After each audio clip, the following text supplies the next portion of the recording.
ये वीडियो विज्ञान class 10th अम्ल क्षार लवण का पार्ट 1 है। इस वीडियो में मैं आपको अम्ल क्षार और उसके गुण, उसकी प्रकृति के बारे में संपूर्ण जानकारी दूंगा। तो आइए हम सबसे पहले अम्ल पर चर्चा कर लेते हैं। तो अम्ल किसे कहते हैं? तो अम्ल वे पदार्थ होते हैं जो स्वाद में खट्टे होते हैं। देखिए, सन 1884 में आर्हेनियस एक वैज्ञानिक थे जिन्होंने अम्ल और क्षार की खोज की थी। आर्हेनियस एक वैज्ञानिक थे जिन्होंने अम्ल और क्षार की खोज की थी। इन्होंने एक आयनन सिद्धांत, इनका एक सिद्धांत था आयनन सिद्धांत। उसके आधार पर अम्ल तथा क्षार की परिभाषा दी थी। मतलब जब उन्होंने अपने आयनन सिद्धांत के आधार पर अम्ल और क्षार में डिफरेंशिएट किया था, तो देखिए उनकी परिभाषा, उनके अनुसार जो परिभाषा थी वो यहाँ लिखी हुई है। बोर्ड पेपर में अगर आप ये परिभाषा लिखते हैं तो आपको संभावना है कि पूरा का पूरा नंबर मिले।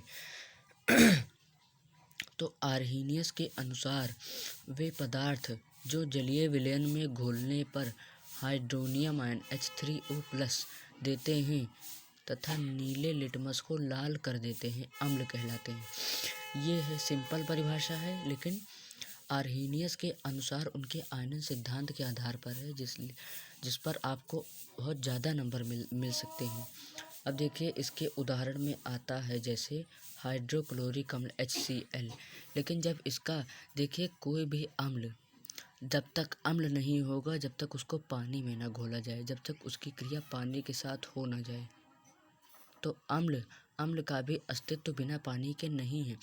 जब तक वो पानी में नहीं जाएगा तब तक वो आयन नहीं बनाएगा। आयन ये आवेश होता है। देखिए, जैसे कहीं कहीं देखिए धनात्मक आवेश होता है, कहीं कहीं देखिए ऋणात्मक आवेश होता है। तो देखिए ये सब उनके वो हैं, उनकी वैलेंसी है, उनकी वैलेंसी पर डिपेंड करता है। आपने 9th में पढ़ा होगा वैलेंसी किसे कहते हैं। अब जैसे सोडियम का परमाणु क्रमांक होता है 11। तो उसका जब आप वो निकालेंगे इलेक्ट्रॉनिक विन्यास तो होगा 281। मतलब किसी भी तत्व के बाह्यतम कोश में 2, 8, 18, 32 इतने इलेक्ट्रॉन हो सकते हैं। तो सबसे पहले देखिए 11 परमाणु क्रमांक है, तो आया 2।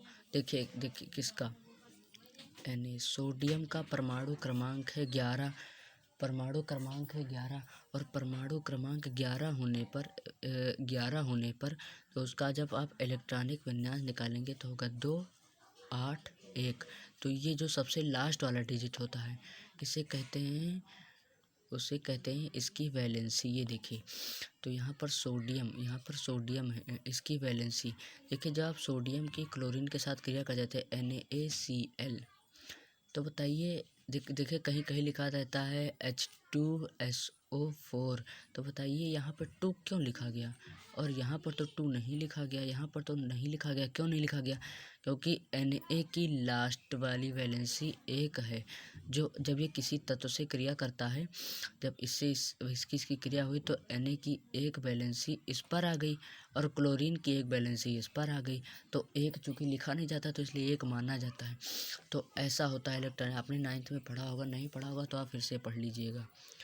देखिए उदाहरण में हाइड्रोक्लोरिक अम्ल HCl हो गया, नाइट्रिक अम्ल हो गया HNO3 हो गया, सल्फ्यूरिक अम्ल हो गया H2SO4 हो गया, एसिटिक अम्ल हो गया CH3COOH हो गया।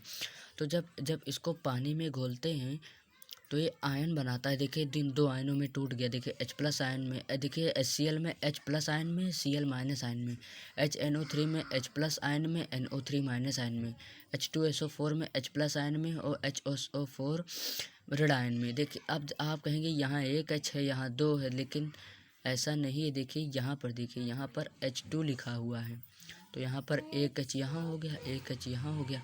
अब ये देखिए CH3COOH ये है एसिटिक अम्ल, इसे एसिटिक अम्ल कहते हैं। इसे जब इसको जब विद्युत अपघटन होता है तो H+ और प्लस CH3COO- में देखिए यहाँ का जो H था वो यहाँ आ गया, पहले लिख गया। तो इस तरह होता है इलेक्ट्रॉनिक विन्यास। इस तरह उस पर आवेश आते हैं जल में घुलने पर। तो अम्ल तब तक अम्ल नहीं होता जब तक उसको जल में घोलकर जब तक वो जल में घुलकर अपना H+ आयन ना बना ले। तो अम्ल का एक मुख्य गुण होता है। अब आते हैं अम्ल के गुणों पर।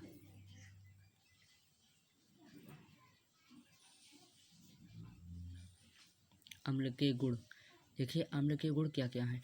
देखिए बोर्ड परीक्षा में आपको अम्ल की परिभाषा के साथ उनके गुण, उनकी प्रकृति भी लिखनी होगी, तभी आपको पूरा नंबर मिलेगा।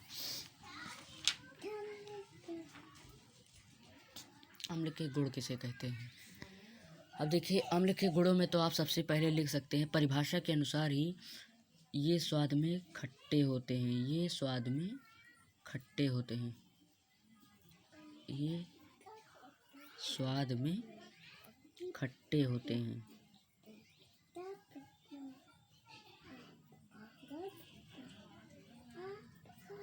खट्टे होते हैं।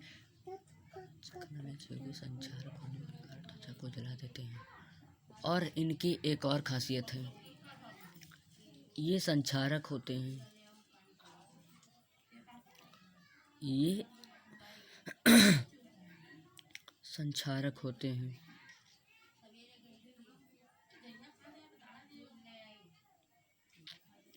देखिए तीसरा गुण क्या है, ये नीले लिटमस को लाल कर देते हैं। नीले लिटमस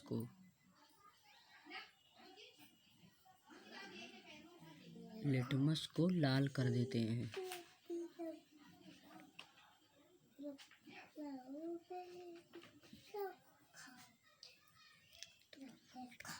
अब देखिए अगर लिटमस पेपर की बात आ गई है तो मैं आपको बता देता हूँ कि जो लिटमस पेपर होता है,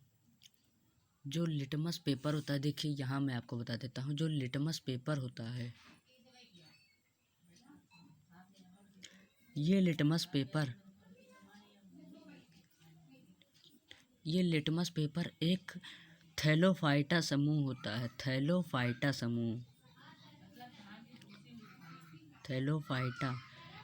एक पौधों का समूह है। थैलोफाइटा समूह के जैसे पुलिस है, जैसे पुलिस, देखिए पुलिस में किसी एक आदमी का नाम तो आता नहीं, पुलिस में एक ग्रुप होता है। जैसे आर्मी में सेना के जवान हैं, तो सेना के जवानों को मिलाकर आर्मी बनती है, जिसे सैनिक कहते हैं। सैनिक में एक सैनिक तो होगा नहीं, पूरा समूह होता है। तो वैसे ही एक जो पौधा होता है लिचेन, थैलेफाइटा समूह के लिचेन पौधे से। लिचेन, आप इसको नोट कर लीजिए, ये वेरी इंपॉर्टेंट में, लिचेन पौधे से प्राप्त किया जाता है। पौधे से, ये थैलोफाइटा समूह के लिचेन पौधे से प्राप्त किया जाता है। थैलोफाइट मतलब जो लिचेन, जैसे मान लीजिए लिचेन का पौधा लगा हो, इसका कई समूह है यहाँ पर, तो इस समूह को आप कहेंगे थैलोफाइटा। इसको आप थैलोफाइटा कह देंगे। तो वही तो आप अगर आपसे बोर्ड में पूछा जाए कि लिचेन पौधा किस समूह से प्राप्त किया जाता है, रिक्त स्थान में आ सकता है, तो आप लिख देंगे थैलोफाइटा समूह। अगर ये आ गया लिटमस पेपर किससे प्राप्त होता है, तो आप लिख देंगे थैलोफाइटा समूह के लिचेन पौधे से। अब आते हैं इसके गुणों पर। चौथा गुण क्या होता है, इसका चौथा सबसे अहम गुण है, इसको तो आपको लिखना ही पड़ेगा। ये है सभी अम्ल हैं जल में घुलने पर, देखिए जल में घुलने पर, देखिए सबसे अहम है, जल में घुलने पर आयन बनाते हैं। H+ आयन बनाते हैं। H+ आयन बनाते हैं। और ये आयन जो होते हैं, और ये आयन विद्युत का चालन करते हैं।